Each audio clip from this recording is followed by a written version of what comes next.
Hi, thank you for joining me today for the podcast. My name is Rhonda Johnson.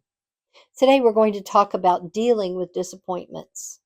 Fulfilling your destiny depends on your ability to encourage yourself. 1 Samuel chapter 30 tells us that David was greatly distressed because the men were talking of stoning him. Each one was bitter in spirit because of his sons and daughters. But David found strength in the Lord his God. David was anointed as the next king of Israel, and about 13 years passed. King Saul had removed himself from God's favor by looking to other sources for his future and wisdom. He had sought what we would call today a psychic. Though David was the best friend of Saul's son Jonathan, his jealousy and evil spirits who spoke to Saul wanted to kill David before he could take the throne. I think it's interesting that the evil spirits wanted so badly to keep David from the throne. And I think that tells us that the evil spirits can recognize things in us that will make us special to God, or that will cause us to be effective for God. So sometimes, even before a person reaches their full destiny and potential for God, you see that they just have trouble after trouble. And I believe that sometimes that's because the Lord has put a mark on them, like it says about some of his servants. And the enemy sees that, and he knows that there is a great destiny and a great future for that person. And I think that the enemy could see that there was something special about David. And I believe that they wanted to keep him from the throne because they knew that would be an assault on the kingdom of hell. But Saul, who was once valued by he valued David's ministry in his palace, he turned on him. And there was a manhunt throughout Israel to kill him. David left Israel and began fighting with the Philistine army at night against the enemies of Israel.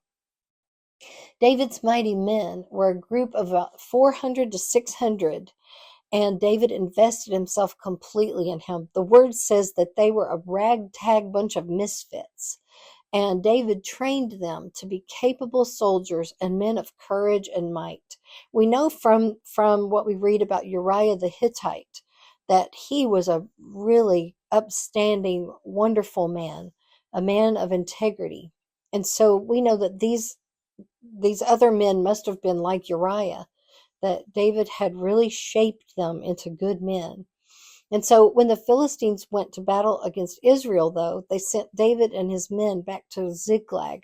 Ziklag was a city that the Philistines had given to David, which I think speaks of their appreciation of David and his men fighting with them. So when they arrived home, though, they found that their city had been ravaged by fire. Their wives and children had been captured and taken away. David's men were so distressed that they began talking about stoning David.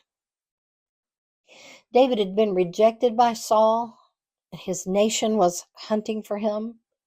The enemy army of the Philistines had rejected him, and now his own men wanted to stone him. The word says that David was greatly distressed. 1 Samuel 30 verse 6 says that David didn't try to talk his men into commiserating with him, but he did what God called him to do. He led.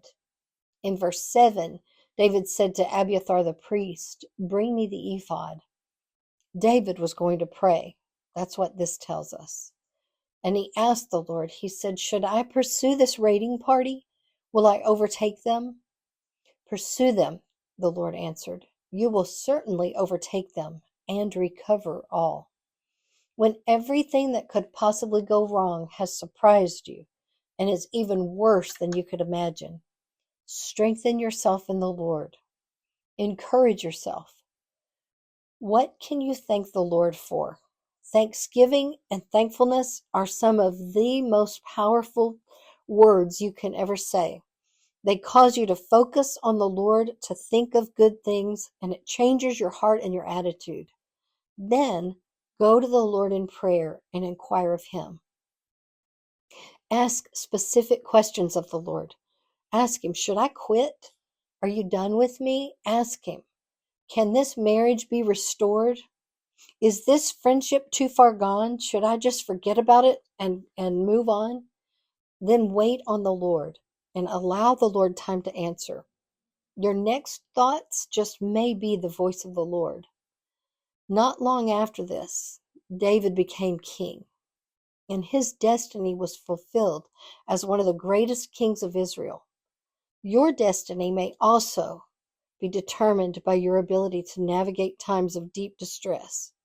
So remember David and find your strength in God. And when you find yourself at your lowest, reach out to God just as David did. Galatians 6:9 says, "And let us not be weary in well-doing, for in due season we shall reap if we faint not." I hope this has ministered to you.